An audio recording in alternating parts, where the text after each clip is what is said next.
Agora nós vamos ter o prazer de ouvir o Dr. Walter Sorrentino.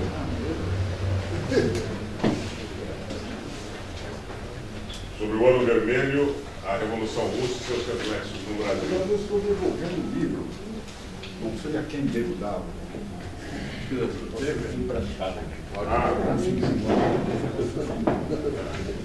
Esse é da biblioteca da UBS. Bem, amigos e amigas, estou honrado em participar ao lado de todos vocês aqui, grandes pesquisadores, acadêmicos, que não é a minha condição, e parabenizar bastante essa homenagem ao Muniz Bandeira pelos seus 80 anos, que é uma feliz iniciativa da União Brasileira dos Escritores, assim como foi também a sua indicação ao Prêmio Nobel. Eu ainda não era diretor da atividade nessa ocasião, mas me chamou muita atenção. Eu acho que a minha colocação vai ser mais singela e mais curta. E não apenas pelo adiantado da hora. É porque eu considero que das obras aqui analisadas, todas muito densas, assim como esta, O Ano Vermelho, mas esta é talvez a mais literária das obras que nós estamos comentando. Que, apesar de densa, é uma leitura deliciosa, histórica. Aproveito para dizer que, como leitor compulsivo, nós todos devíamos ter homenageado também a capacidade impressionante do Muniz em ter uma leitura, em ter uma escrita clara, uma escrita fluente, uma escrita cristalina, clareza do pensamento, porque vamos convir que nem sempre é fácil ler e estudar os acadêmicos. Nem todos têm essa capacidade. E essa capacidade se demonstrou fortemente nessa obra, O Ano Vermelho. Eu acho que isso é o segundo motivo da colocação ser mais curta, porque eu acho que foi bem contextualizado, em particular pela professora Regina Gadelha. As condições em que a obra foi feita, em 1967, eu vou aqui comentar. Antes, porém, dizer que nós promovemos hoje uma imersão na obra do Muniz, que a mim, pelo menos, foi muito importante, porque dá uma panorâmica concentrada no tempo e no espaço, de uma obra que a gente vem lendo ao longo das décadas. Próprio de alguém, no meu caso, que me fiz comunista muito jovem, em 1972, estudante, universitário, mas ainda em meio a uma dura clandestinidade, da qual nós só fomos emergir em 1985, e já nessa ocasião, com a carreira prejudicada, a carreira acadêmica também prejudicada, lamento profundamente não ter conhecido Muniz, pessoalmente. Só pela história, pelas referências, também não vivia mais no Brasil durante uma boa parte desse tempo, mas sempre ali, tem um ponto luminoso e quente na minha cabeça. Puxa vida, mas é um dos maiores brasileiros, no sentido de produção de uma obra tão densa, tão, digamos, coerente, comprometida, porque podíamos até não ser, nós e Muniz, no caso, nós do Partido Comunista do Brasil, nem sermos ligados à mesma corrente. Mas é o caso sempre. E a gente fazer o registro das profundas convicções nacionais e anti-imperialistas do Muniz Bandeira. Uma tradição muito importante, já presente nos anos 50 e 60, mas que durante a ditadura foi muito atingida. E acho que essa imersão de hoje foi muito feliz a colocação aqui do nosso professor Samuel, espero que também do Levi.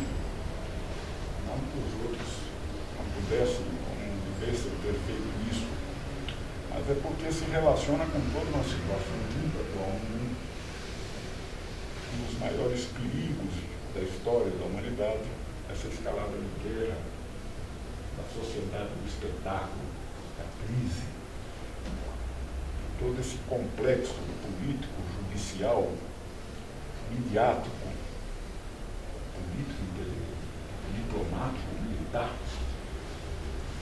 da maior força, da força mais poderosa dessa humanidade, né? Conheceu, que é a força do imperialismo norte-americano. Chega a imperializar até a própria Europa, em certo sentido, se eu pudesse usar esse termo, em que pese ela própria ser imperialista, não é? E nós estamos vivendo hoje, apenas esse comentário, uma poderosa contraofensiva. Eu tive recentemente no Chile um debate acadêmico, em que boa parte do tempo se perdeu para dizer se isso era uma ofensiva imperialista no continente ou se era uma contraofensiva imperialista no continente. Tem algumas diferenças ali. Mas eu acho que o conceito de contraofensiva é importante porque, ao mesmo tempo, nós conhecemos ao longo desse último período, depois das guerras do Golfo, depois da unipolaridade absoluta, na queda do muro de Berlim, nós conhecemos fenômenos importantes, tendentes à multipolaridade. E essa é uma força muito importante, é uma contradição muito importante, nas quais avulta a experiência sul-americana progressista, avulta a criação dos BRICS, e no qual se desenha a geopolítica, a geoestratégia norte-americana, que tende abertamente, claramente, tem como centro a China, manter a China, e ainda tem como centro manter a Rússia separada da Europa. Isso é uma contradição muito fundamental hoje. E todo brasileiro que pretende abrir o caminho para uma experiência mais avançada, progressista, democrática, quem sabe não seja apenas reformista, né, professor de vida, tem que levar em conta, porque essas são condições de reservas da nossa luta. Se a gente não souber e não conseguir jogar com as contradições internacionais, nós estaríamos condenados a ser súditos do império norte-americano. E como se sabe, nós não falamos de império, falamos de imperialismo. Entende? Portanto, eu comento isso para valorizar o significado do Muniz Bandeira para a minha geração, para a minha militância, e também para aproveitar e comentar que esse tema está muito ativo hoje no debate internacional. Dentro de poucos dias, ou talvez algumas semanas, nós, da editora Anita Garibaldi, vamos publicar um novo livro que eu prefacio do Domenico Losurdo, que é um filósofo, um comunista italiano, que já tem muitas obras publicadas aqui, e que exatamente esse livro se chama A Esquerda Ausente. A Esquerda Ausente, subtítulo Crise, Escalada de Guerra e Sociedade do Espetáculo. E ele se refere a uma esquerda ausente, se referindo, ele usa a terminologia uma esquerda ausente, se referindo à esquerda ocidental, especificamente a esquerda norte-americana e europeia, no sentido de que vê nela muitos componentes, às vezes anticapitalistas, antineoliberais, mas uma esquerda que se recusa a ver como um grande fenômeno histórico do mundo a luta pela descolonização, a luta contra o colonialismo, contra o neocolonialismo, e que isso deixa uma esquerda manca, uma esquerda a qual falta um termo, uma esquerda a qual falta um elemento essencial de compreensão do mundo atual, dos seus conflitos. Então fica aqui também a proposta de que a gente pudesse dialogar, que o Muniz Bandeira significa exatamente essa compreensão para nós, que vocês aqui muito expuseram. Muito bem.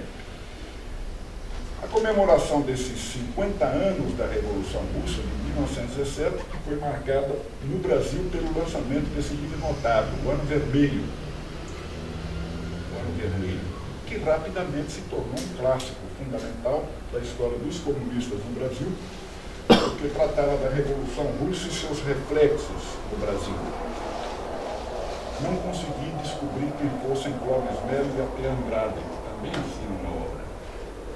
Houve inclusive uma edição subsequente a essa que eu tinha, que o nome desses coautores nem aparecia na capa, só no...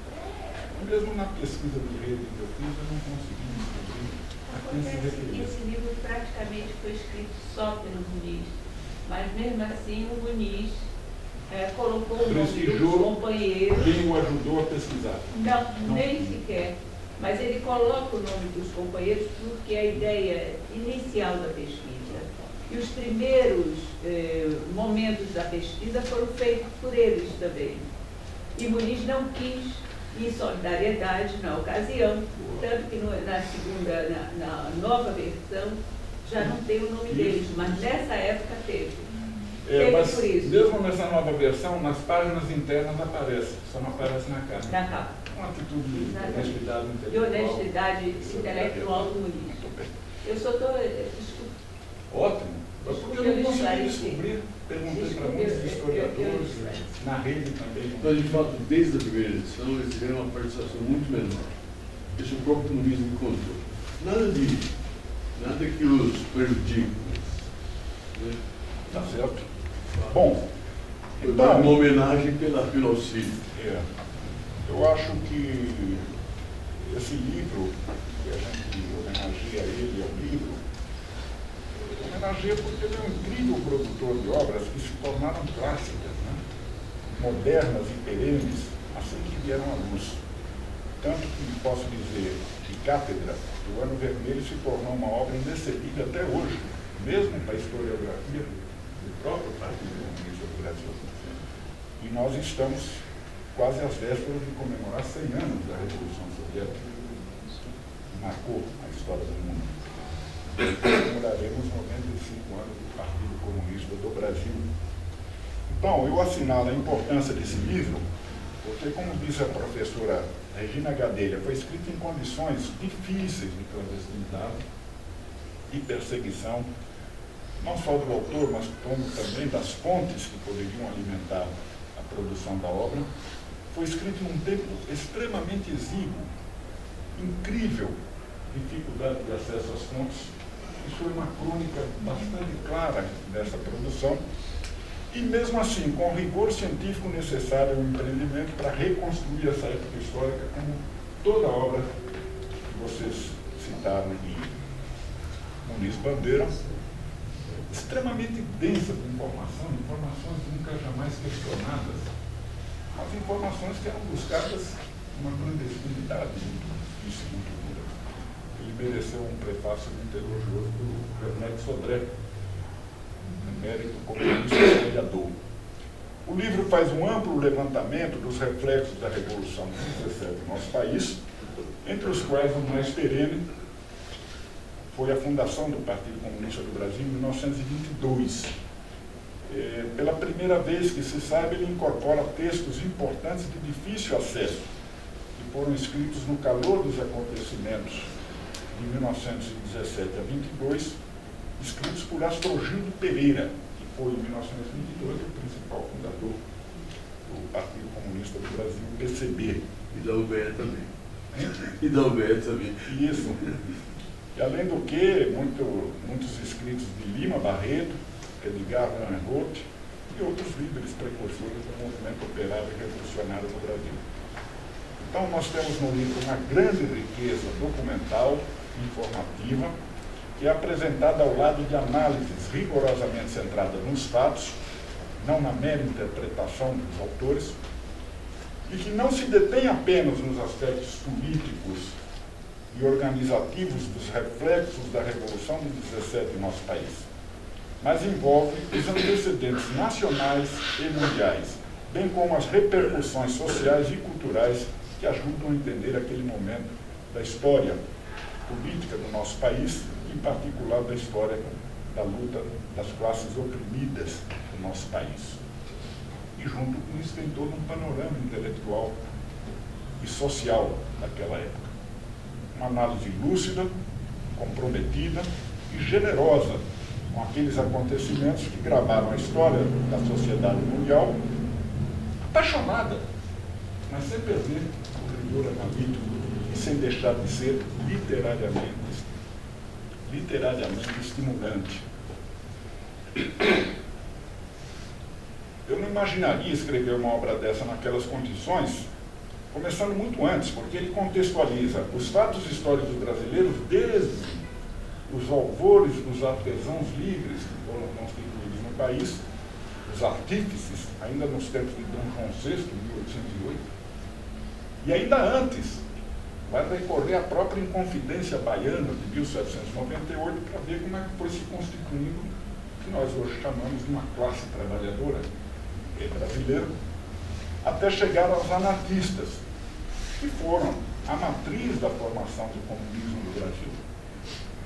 E, igualmente, contextualiza a realidade russa e seu intercâmbio com o Brasil, desde os tempos do barão de von Langsdorff, sendo que a Rússia reconheceu a independência brasileira em 1825.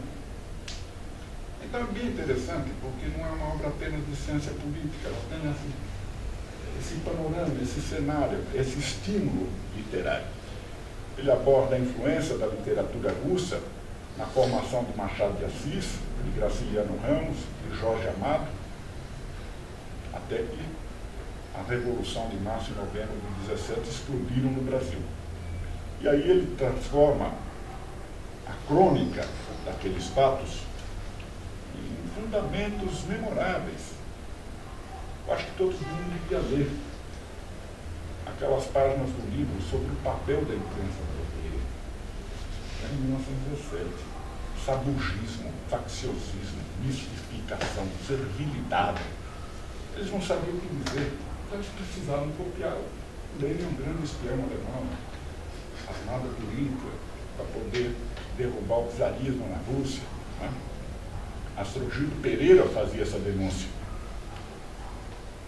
Comento coisas pequenas, mas interessantes. Astrogildo Pereira é um menino, um moço, no livro, que bate as portas da casa de Machado de Assis, sabendo que estava doente, às vésperas da morte. Com Machado de Assis o assistia Euclides da Cunha. O moço bate na porta, pede para ver Machado. Não diz o nome. Euclides da Cunha, incomodado com aquilo, permitiu que ele chegasse à beira do leito. Astrogildo segura as mãos do Machado de Assis, não diz nada e sai. Não deu seu nome.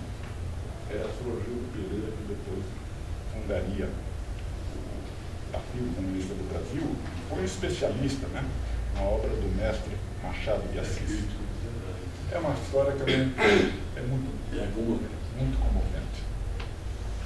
Ironias literárias muito gostosas também, que são deliciosas. Papel de Lenin, perigoso espião alemão. Herói Kerensky, porque o Kerensky assumiu o governo provisório de março até novembro, no calendário nosso. O comunista diz: Kerensky, aspas, era um jogador de damas, provinciano, em meio a enxadristas profissionais, fecha aspas. Um jogador de damas em meio a enxadristas. Bom, a documentação sobre o movimento operário e as importantes greves de julho de 17, que eram dirigidas majoritariamente pelos anarquistas, ele chega a provocar, aspas, quer dizer, quanto aos anarquistas, aspas, o que fazer diante daquelas greves? Eles não sabiam. Quem não sabia eram os comunistas, que foram uma síntese superior. Comunistas que, no caso brasileiro, têm uma particularidade muito marcante, porque surgiram e se formaram diretamente do anarquismo, sem passar pela social-democracia. Isso é uma característica muito própria nossa, que não é também a da Argentina, não é do Chile. O Chile teve partido socialista no fim do século XIX, 1890. Assim como os partidos da Europa surgiram da social-democracia, nós surgimos diretamente dos anarquistas. Então ele diz: os anarquistas prepararam a terra na qual os acontecimentos do 7 de novembro depois semearam.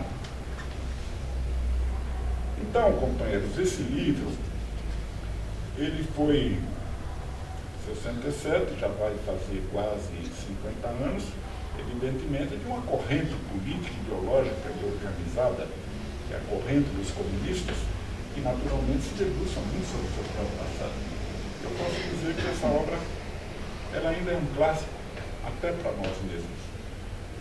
Até para nós mesmos. Nós próprios, comunistas, celebramos a obra O Ano Vermelho. E celebramos também o escritor sensível, dedicado à história, à política, à geopolítica, dedicado até à poesia, tem um livro de poesia, ninguém vai comentar isso hoje. Eu vou. Mais adiante, tá bom. Atento às contradições do mundo contemporâneo, do seu reflexo no Brasil, e uma obra que, em todos os sentidos, traz indelével a marca da denúncia da ação do imperialismo norte-americano, sobretudo no Brasil. Então, eu agradeço muito essa oportunidade para celebrar Muniz, celebrar a história da luta dos trabalhadores brasileiros pela democracia, um projeto nacional autônomo, pela luta anti-imperialista. E saúdo um fato que poucos talvez conheçam. Uma outra amostra do compromisso de Muniz, um homem que não era sectário, né? Um homem aberto às influências do mundo. E é uma curiosidade muito boa, porque, não sendo propriamente do Partido Comunista do Brasil, tendo tido laços até com o Partido Comunista Brasileiro, aqueles confrontos ideológicos terríveis e irrepetíveis dos anos 50, dos anos 60, quando se deu uma divisão no movimento comunista no mundo, também no Brasil,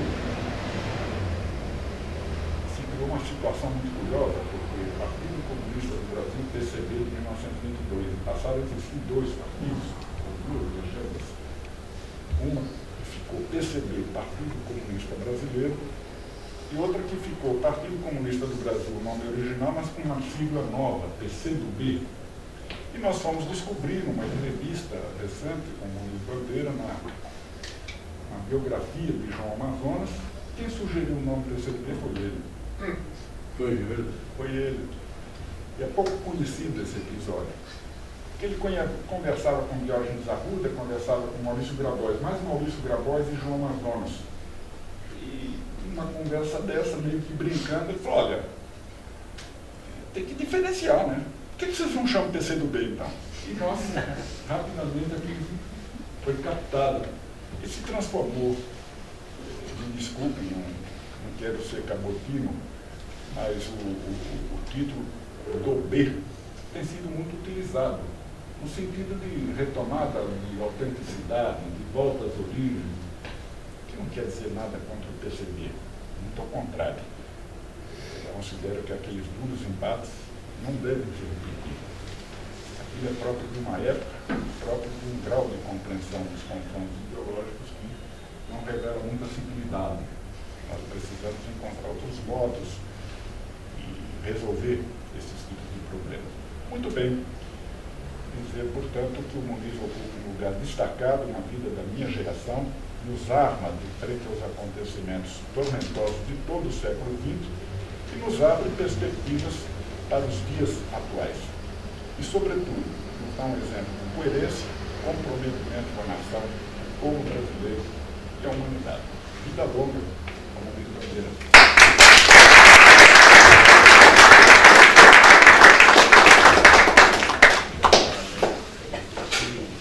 Depois do grupo de semana,